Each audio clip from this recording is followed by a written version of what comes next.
United States spokesperson has stressed upon its aim to create peace, and said that it is our aim to accelerate diplomacy and de-escalate tensions happening in the Middle East. This comes after United States has already decided to say that they had no role into these precision airstrikes. When asked about the country's role in the strikes launched by Israel at Iran, a senior administrative officer has said that President Joe Biden and his national security team have worked with the Israelis over recent weeks to encourage the Israel to conduct a response that was targeted and proportional with low risk of civilian harm. There we have a big statement, in fact, coming from an official in the U.S. Department, which is working closely with the president's functioning, confirming that they aim to create the peace, but the president was aware of the precision airstrikes by Israel. All right, viewers, joining me on the broadcast is my colleague Brian. Brian, who's live with us. So thank you for speaking to us and good morning. At this point of time, you know how this has entirely unfolded into yet another point where tensions have begun to escalate further, given that this is the retaliatory precision airstrike that Israel has said against Iran, and as U.S. has in fact now given a statement that they aim to accelerate diplomacy and they are advocating for peace. This is coming in fact at the time after U.S. also earlier confirmed that they were informed of these airstrikes by Israel beforehand. Over to you. Well, Simran, definitely no. In a series of these early Saturday airstrikes, Israel has definitely targeted various military sites across Iran, reportedly end-to-end cycle of retaliatory strikes between two nations. Now, the attack also focused on military, missile manufacturing facilities, surface-to-surface missile sites, and other military assets as well. But now, yes, even a senior White House official speaking, noted that while the U.S. was not involved, it supported Israel's targeted and precise operations. That even President Biden and even Jake Sullivan, also who is a national security advisor, also received real-time updates. And even Lloyd Johnson or Lloyd Austin, also who is the Secretary of Defense, also spoke with Yoav Gallant, who is the Israel's defense minister, reiterating US's support for Israel's security and right to self-defense. While yes, the airstrikes were also confirmed by Israeli military, there were details from Iranian sources also that were more reserved, and Iran also reported limited damage in Elam, Khuzestan, and even Tehran provinces. And as explosions also echoed across Tehran, Iranian people, media also initially downplayed the incident by broadcasting scenes also from vegetable market, attempting to minimize the perceived impact. And even Israel also gave a response of these intensifying regional hostilities, and even Israel has also urged an end to these exchanges, asserting its right to defend itself as a sovereign state. Yes. All right, Brian, thank you for sharing the latest in fact that you're bringing to us as far as US's role and its aim to accelerate diplomacy and peace in fact, the escalation that's happening in the Middle East is concerned. Joining me on the broadcast is Major General J.K. Bansal, with me live on the broadcast. So thank you for speaking to Newsx. What's been tracked at this point of time is how the final outcome of this entire escalation that has once again reignited and leading to the airspaces in Iran, Iraq and Syria being shut after Israel decided to go forward with carrying out the precision airstrikes. What exactly, in your understanding, is going to be the picture in the next few hours? Next few hour picture is likely that there will be nothing. It will be a lull period, because as far as Israel is concerned, they have said that yes, we have done this. Of course, they are thinking for the second round, but they want Iran that in case there is any retaliation, we will have the more damaging attack.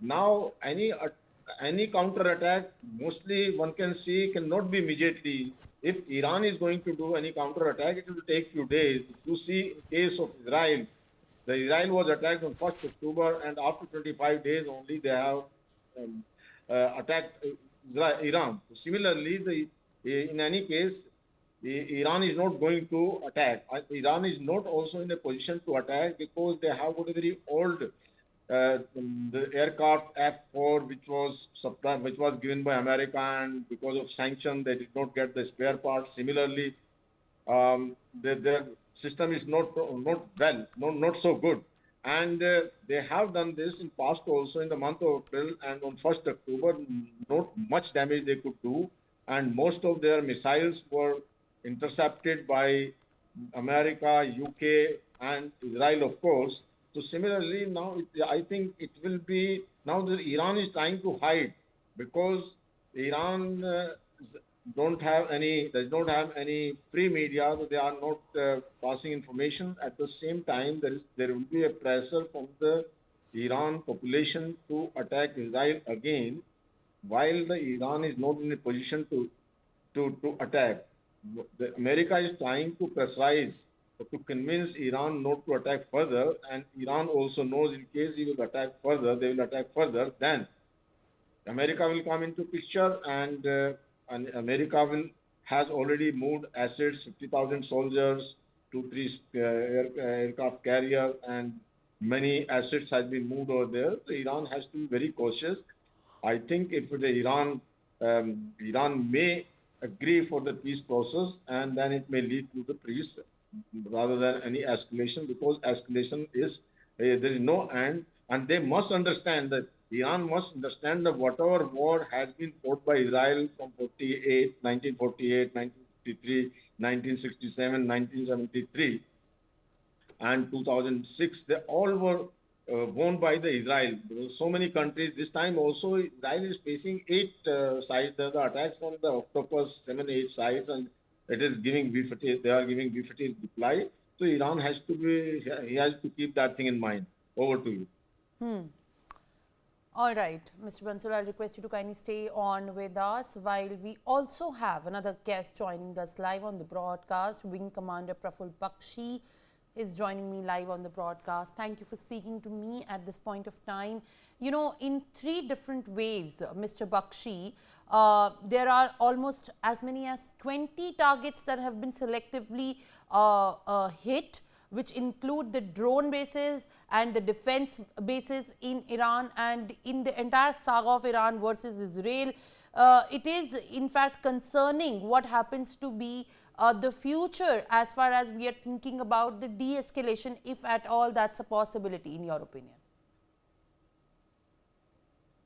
Are you asking me? Yes, Mr. Bakshi. Could you repeat your question? The voice got broken up, please. Okay, all right. Mr. Bakshi, what I'm wanting to understand from you is that at this point there are as many as 20 targets that have been selectively picked up in the precision airstrikes in Iran, and at the bases including the drone facilities and also the air bases camps where the missile attacks were being prepared by Iran. And in the view of this, is there any scope left for the de-escalation while we talk about the Iran versus Israel saga, or is it too late to think about it?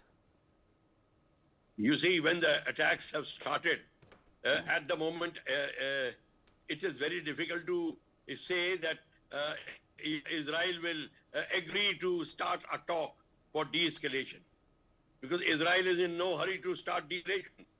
So Israel will carry out the attack and would like Iran to buckle down, or Iran to come up with a firm proposal